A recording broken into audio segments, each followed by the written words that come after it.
Thank you, Madam Chair. I just want to share a lot of the comments that we all have right now. This is, I have a 5.5-year-old. He's going to be going to school in the fall, and I want the absolute best for him, as I think every child in Oregon deserves the absolute best.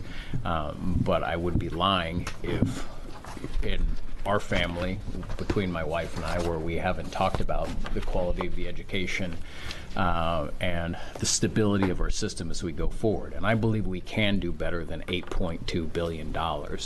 And I think we have to do better for our children. And I want to compliment the Speaker and compliment the Senate President and the bipartisan work groups that they have put together to help work on some of the challenging issues that are forcing us to look at an $8.2 billion in terms of cost containment and in terms of revenue, in terms of shoring up the budget in a bipartisan way in the Oregon Health Authority. They've really done a wonderful job, and I believe that we're coming to the table right now with real cost containment in a bipartisan way. We're coming to the table, again, out of bipartisan work groups with revenue conversations to try and solve some of these issues so that we can put more than $8.2 billion in this budget. Time and time again, we continue to hear members on this committee, Democrats and Republicans, not happy with where our budgets are. And we are going to be making very difficult decisions on cuts. And even with making these difficult decisions, there are still investments that must be made for our children, higher education, health care.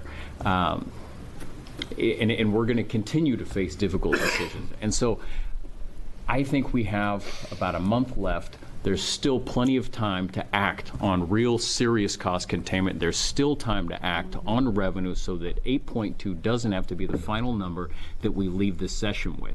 If we don't get it done in this next month, I am personally willing to come back all summer and in the fall to get it done right so that we don't have an $8.2 billion budget shortfall.